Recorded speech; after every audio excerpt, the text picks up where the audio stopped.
I'm going to start by telling you the selection or the text that will get us kickstarted for the lesson. It will be Micah chapter 6. And I'm going to let you find that because that's probably one of the most difficult books in the Bible to find. And while you're looking over there, I did want to mention, I forgot to mention to our brother Rich for the announcements that a very close friend of ours is going in for surgery for cancer on the 12th. And so I'm just going to mention that to you, request that you please say some prayers for her. Her name is Michelle.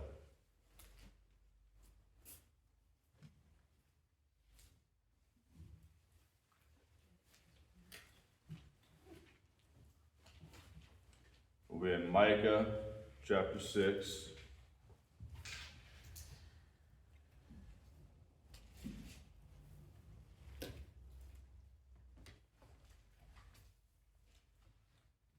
Now I want to say a word or two about Micah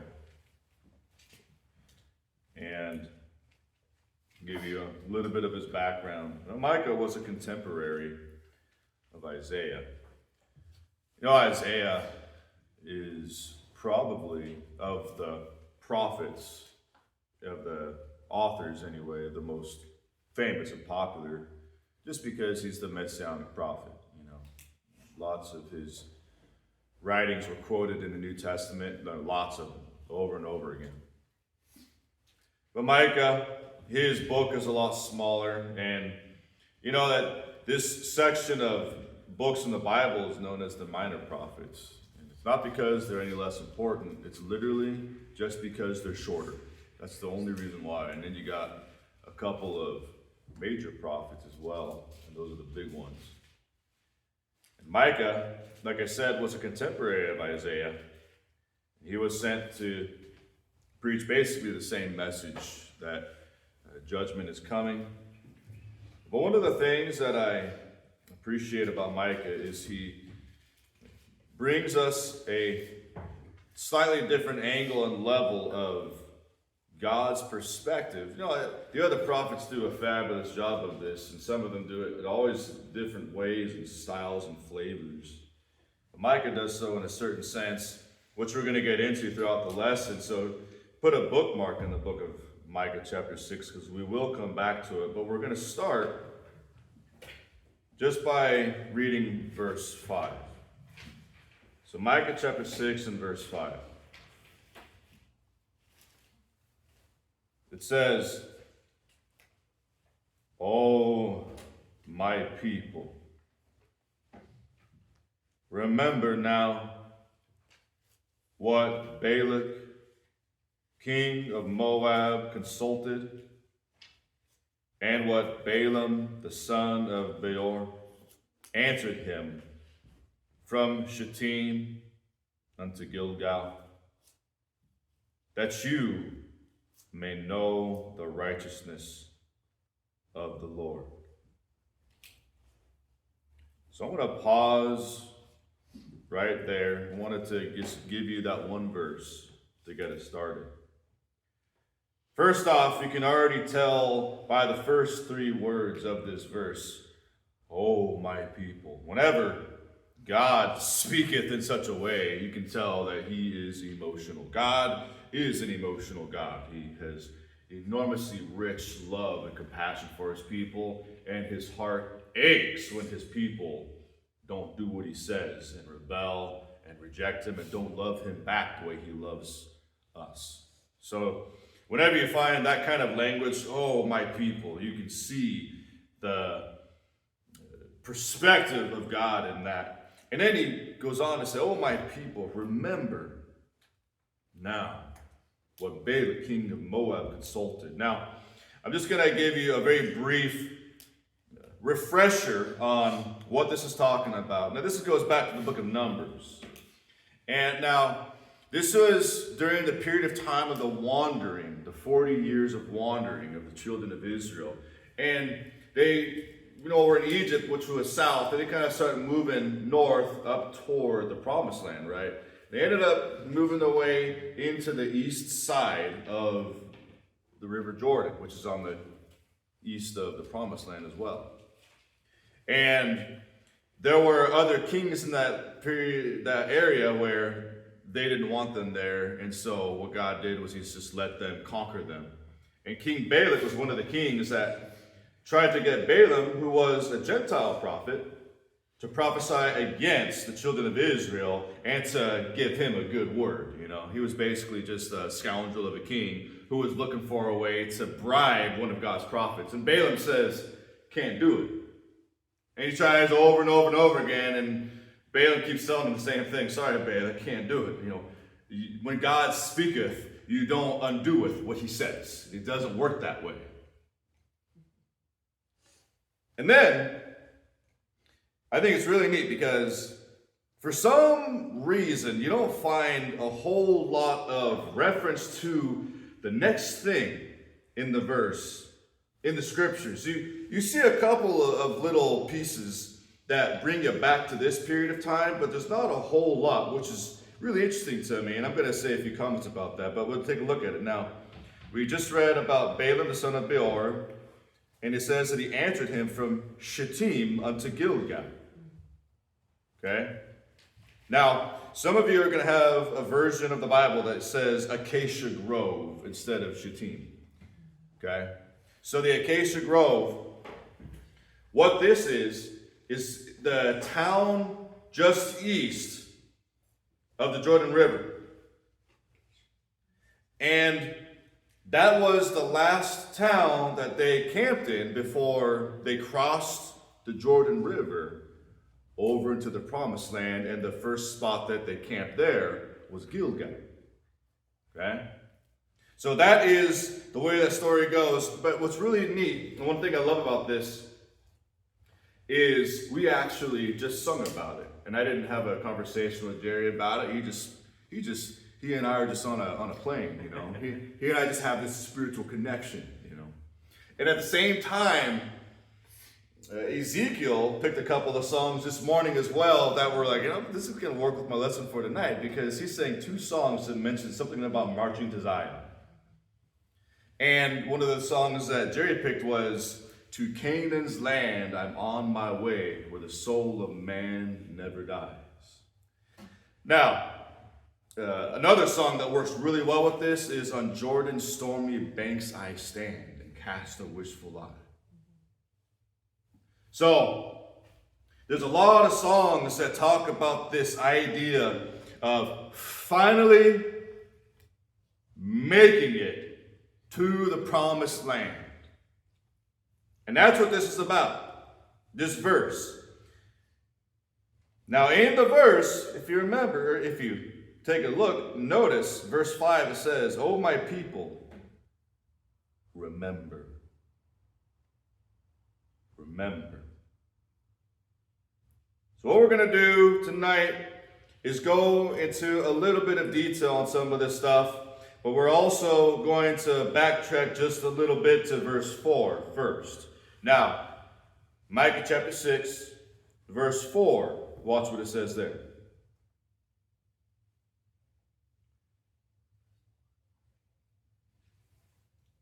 For I brought you up out of the land of Egypt, and redeemed thee out of the house of servants, or slaves, really. And I sent before thee Moses, Aaron, and Miriam. So when you backtrack, you see that he is also making reference to the original Exodus.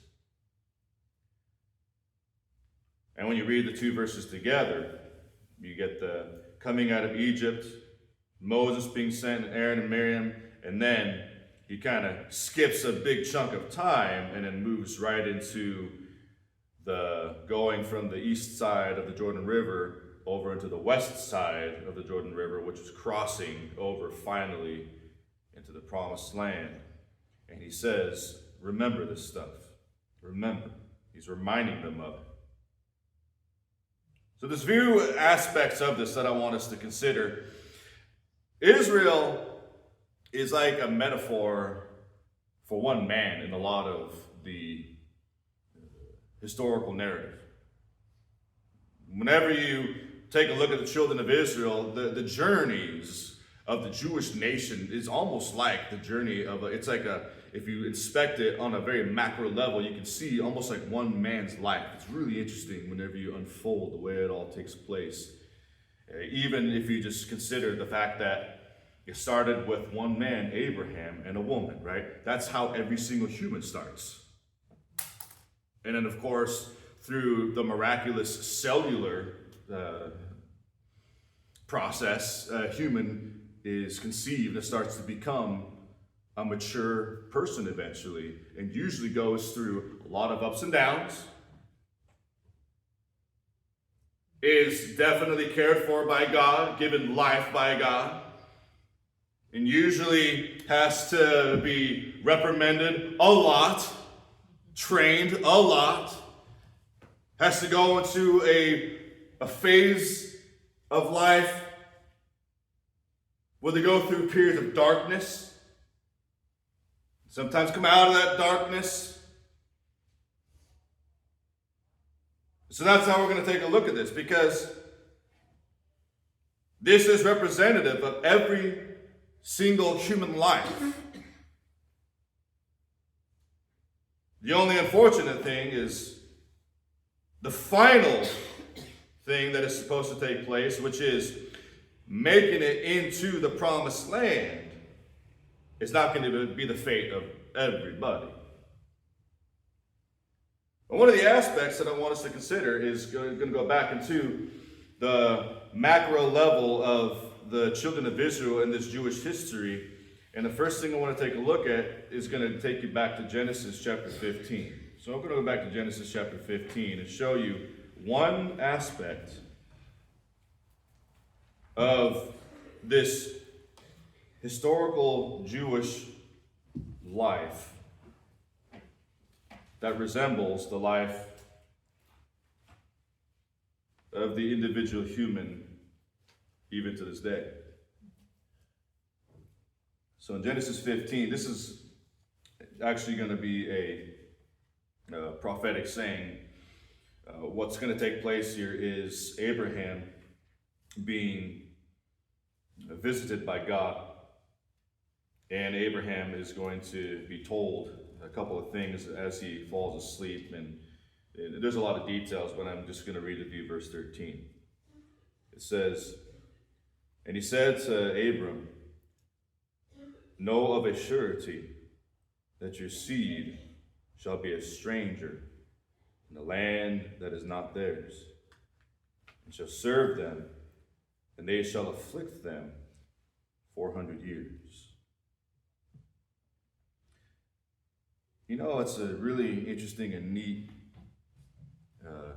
parallel to us, and one that I don't think humans grasp and consider as much now as they once did, that we are strangers on this earth. You know, this world is not my home. When we are here, we're go through weird phases, weird emotions, feeling lonely even when you're not alone, We often feel like strangers in our own hometown, right? We often feel like strangers even in our own home. And humanity has reached a point that they feel like strangers in their own mind, feel like strangers in their own body. And that's actually becoming a really weird, popular thing that's even being pushed upon humanity. But I think that everybody can appreciate the idea, the feeling of being a stranger. Because when it's all said and done, we all inevitably have to face the fact that we're going to die one day. And the children of Israel had to go through this actual very common and long-term thing in their history where they were just wandering around. Abraham was just wandering around. People feel like they don't have a purpose anymore. It's kind of weird when you think about Abraham, because he was told to leave his homeland, leave his father's house, and he had to go into this land that he was promised. And he was basically told, one day you're going to have all this. Many places when God visits him, he tells him, look toward the north, to the south, to the east, and to the west. This is going to be all yours one day. And he actually says it's going to be your seeds one day. And even his son Isaac and his son Jacob and those people were just wandering around, and it wasn't going to be, they're going to have that land that wasn't really ever their land. It was going to be your land one day. And they never got to see that day. And so they had to know that there was an eternal purpose. There was a land that they sought that was beyond what they could see right here and right now. And that makes us a stranger. And we are in the exact same position. But the problem with the world today is that the world wants us to try to make this our home. And you have to face the fact, this ain't your home. You're a stranger here. You're just a passing through. And the sooner we realize that and get that, the better it is for us. And the more we understand our purpose, which is the sake of the gospel. Our purpose isn't to hang around down here. Our purpose isn't to live the good life down here. Our purpose is to live eternally.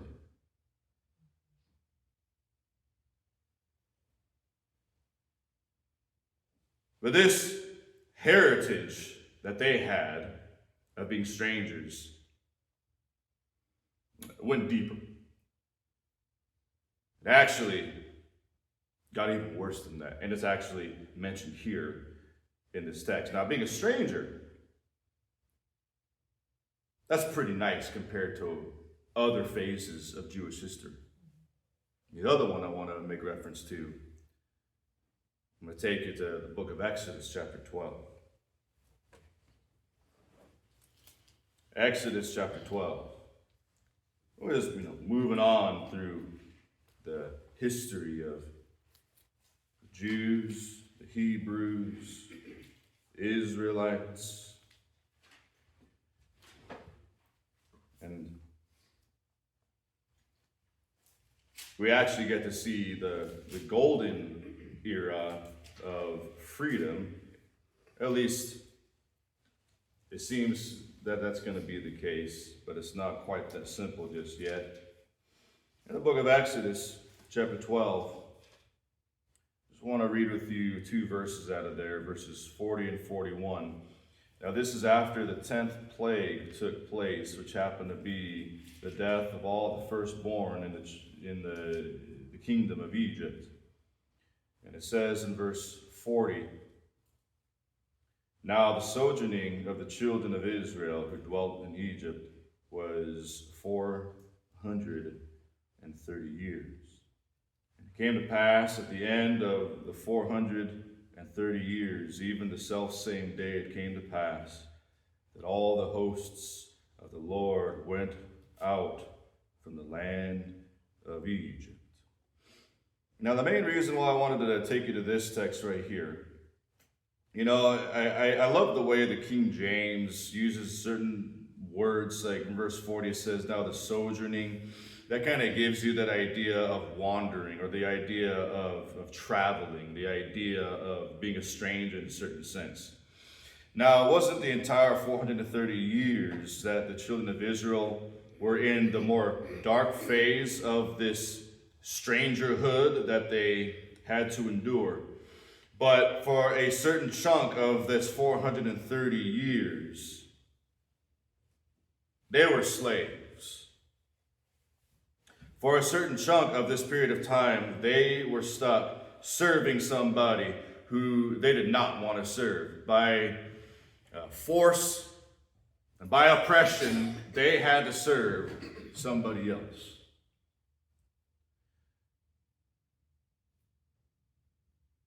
Now, That's a long time. That's a big chunk of time. 400 years of being God's people and constantly praying and calling and reaching for him. And God taking this long to finally answer their prayers to where they finally get to walk into freedom. But the same thing is true for us. And when we're under sin, when we're under bondage, when we are in obedience to the flesh, we are also walking in a life that is in slavery.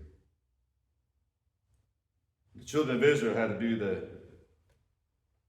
this period of time. They had to go through this. And then you would think that they would be able to move on from this and free from this, but the next phase is found in the book of Numbers, chapter 14. So Numbers, chapter 14.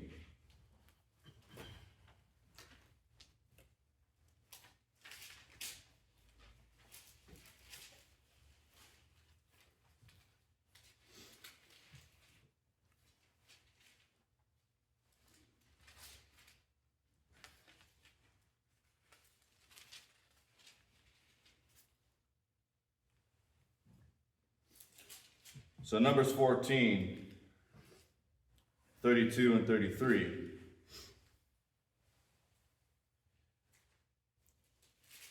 This is in the context of the story when they send the 12 spies into the promised land. And of course, 10 of them come back with an evil report. Joshua and Caleb, they were ready to go in and conquer that land right away.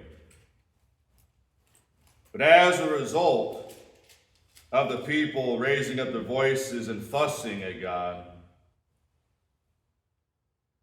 it tells us in Numbers 14, 32 and 33, he says, "But as for you, your carcasses shall fall in this wilderness, and your children shall wander in the wilderness 40 years, and bear your whoredoms until your carcasses be wasted in the wilderness." Now, I wanted to take a look at this verse specifically because it specifically mentioned the 40 years that they would have to wander. So, they would be strangers in a strange land. They would go through slavery. And then even after they were freed from their captivity, they would still yet be wanderers. And they'd have to wander for 40 years. You consider the 430 years and then the extra 40 years of wandering, it's 470 years.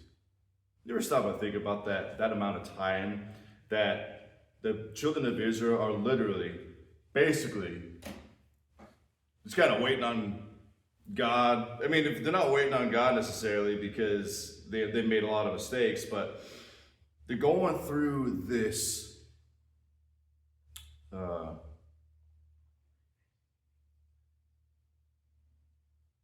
instability.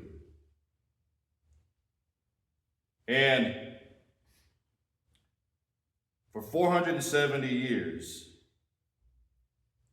they go through this very precarious, dark period of time in their lives. And then one day, finally, after 40 years, and by the way,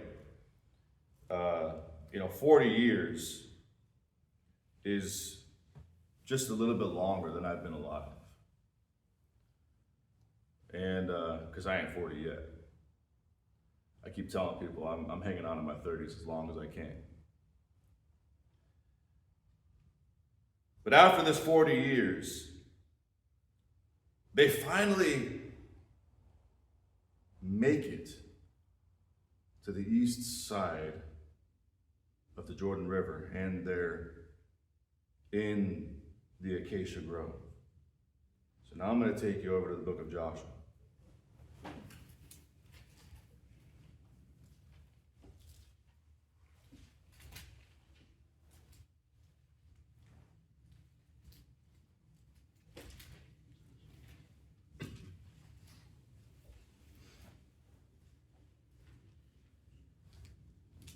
Go to Joshua chapter 3. Just take a look at verse 1.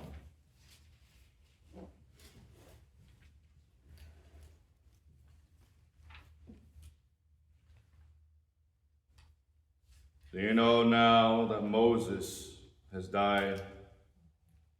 Joshua has taken the authoritative role. He is going to be the one to lead them into the promised land. So they're hanging out on the east side of the Jordan River. And as they are waiting there, camping, it says in chapter 3 and verse 1, and Joshua rose early in the morning. They removed from Shittim, or the acacia grove, and came to Jordan, he and all the children of Israel, and lodged there before they passed over. So that gives you the setting, it gives you an idea of what's getting ready to take place. Now, there's a few more words, and they have to make some preparations, but I now want to take you into verse 5. We'll skip a few verses into verse 5. It says, Joshua said unto the people, sanctify yourselves, for today, or for tomorrow, the Lord will do wonders among you. So, if you put yourself in the position of the Israelites at this moment, honestly, if you really allowed yourself to spiritually discern the actual reality of this circumstance, man, you'd have some butterflies floating around in your innards, you know, because they've been waiting a long time for this. They've been wandering from place to place, up and down, ups and downs, all along the way. By the way, eating the same food, manna. I'm sure a lot of the women found creative ways to prepare it. I don't know if they did or not. I would think that they did.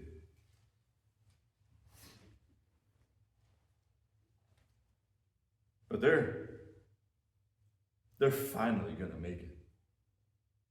They're finally going to get to their destination. It's almost like they can look across that river and really smell the freedom that they're going to get to see and get to experience and enjoy. And when Joshua is probably walking around, probably with his head held high and his shoulders back, and just this very inspirational feeling in his whole body, and telling his people, get yourselves ready, sanctify yourselves, he says. Because you're about to see something tomorrow. You're going to see something. Let's skip over to verse 13.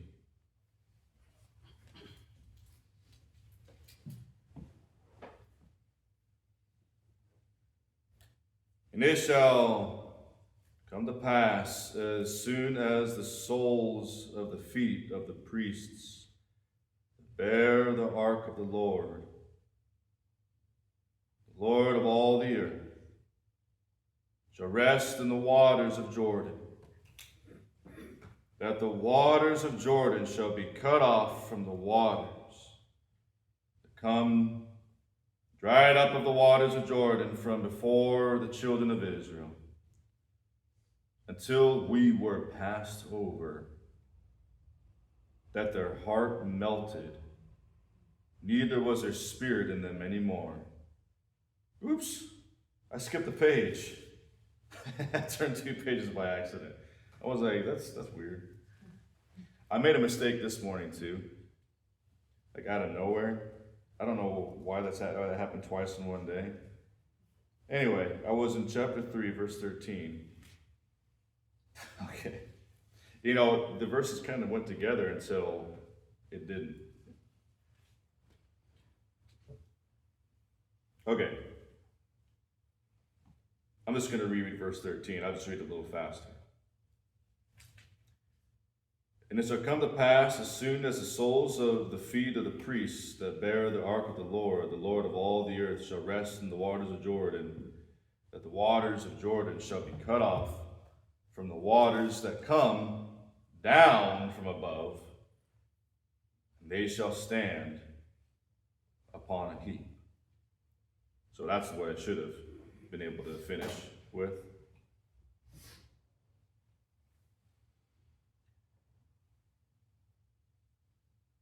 I'm going to keep reading.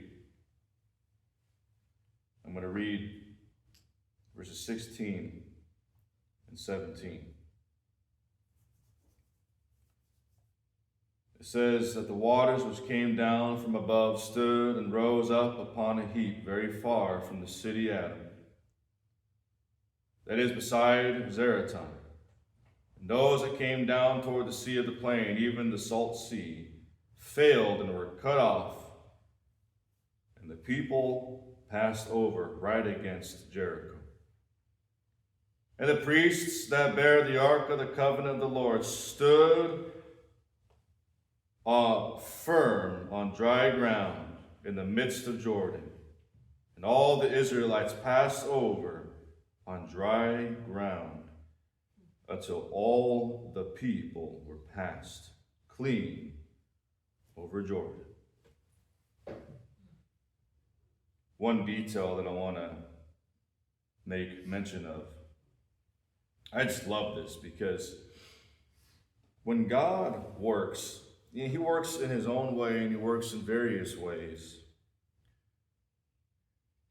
But when he finally made it possible for them to cross over the Jordan River, did you ever notice that he went ahead and made it convenient and made the ground dry?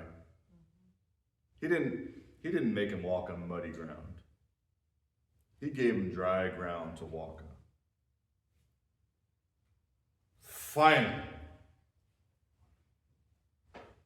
Finally, after all these years, being wanderers, strangers, and even in slavery,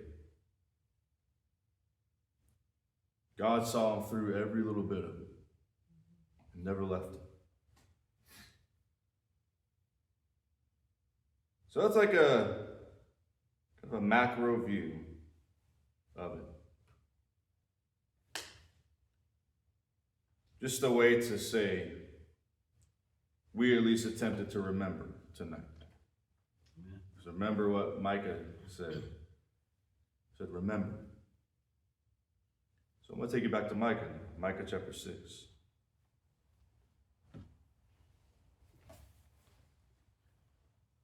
And if you took my advice, you used the bookmark. But I didn't take my own advice, so I'm looking for it right now. No.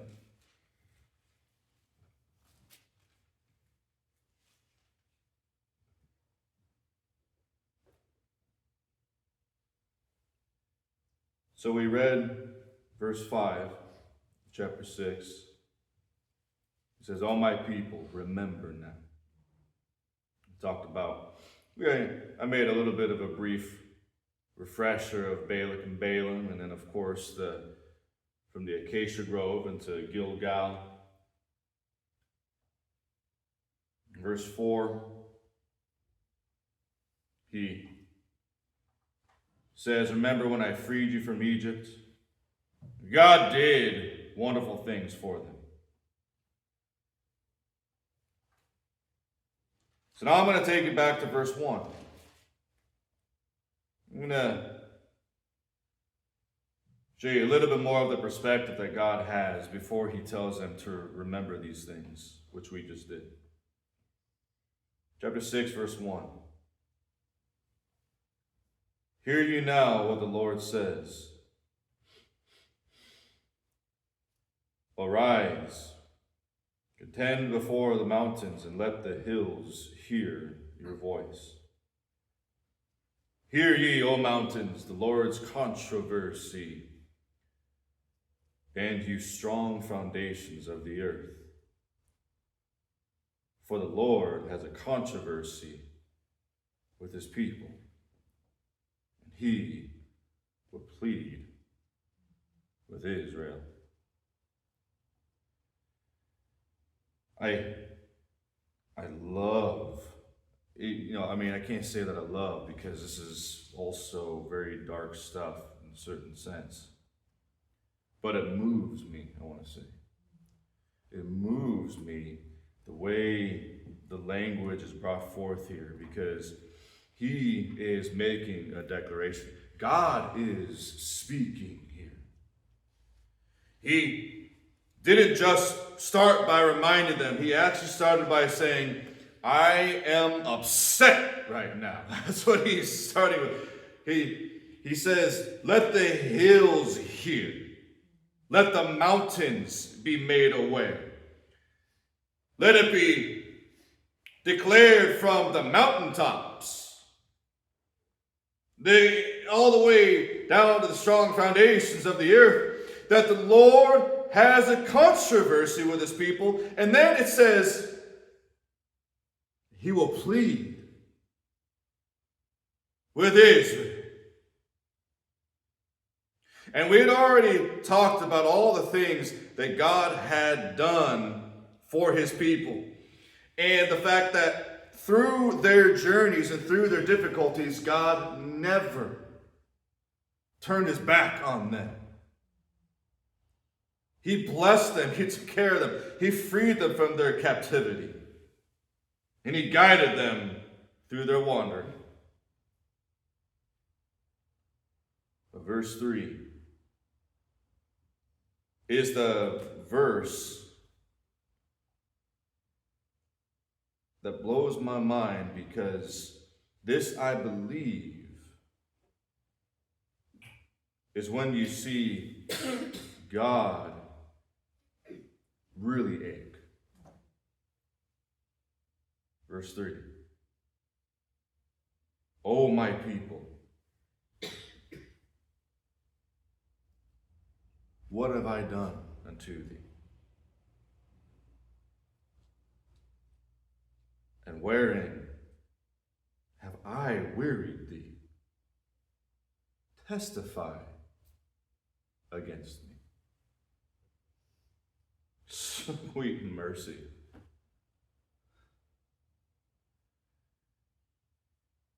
You know how you don't just walk up to God. God is not a man. He doesn't behave like man. He doesn't act like man. He doesn't love like man. But it's almost like we see humanity from him right here. His feelings are hurt. And he actually says, what did I do? What did I do that has made you not want to be around me? And this is really not just the text that causes me as an individual, in my own person, to try to do the most and the best that I can to reach toward God and do what I can for him. But it also helps me understand what it is about the rest of humanity that rebels against him that upsets him so much. Because you stop and think about it right now. This isn't even yet the timing in which he gave his only begotten son. Right now, he's just saying, I freed you, I took care of you, I gave you leaders, I fed you, I gave you water, I gave you all that, I even gave you land.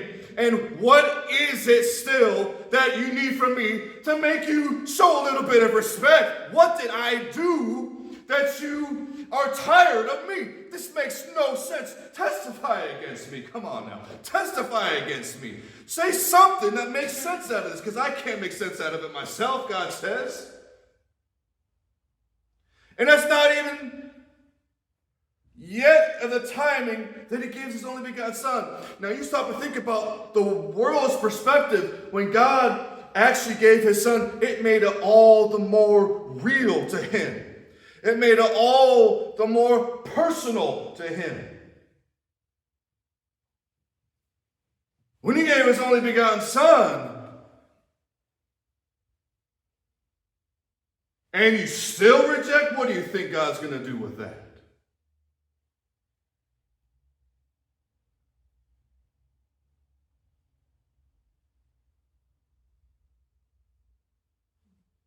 I think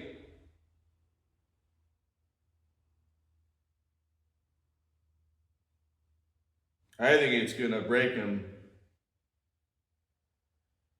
and make him ache all the more.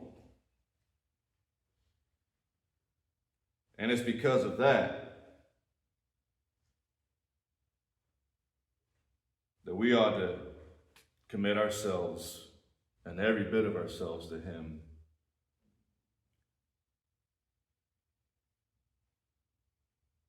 Because you want to see God ache when you see him on the judgment day. Because he's not going to be happy when he has to say to you, depart from me, I never knew you. You know, there actually is a verse in the Bible that says, where the God of heaven says, I am broken because of you. It's in the book of Ezekiel. Some of these little sprinkles of God's emotions throughout the prophets is so heart-wrenching. And so what I wanted to do tonight was just call your mind into it and remember what God has done for you. And when we remember, then we can also have that triumphant, feeling when we get together and worship, and when we also get to march towards Zion together. Go into Canaan's land, where the soul never dies. And so, remember what God has done for you, and all he asks in return is for us to do but a few small things and love him back. Amen. So, take this into your hearts, into your minds, while we sing the song, Come, if you are subject to the invitation.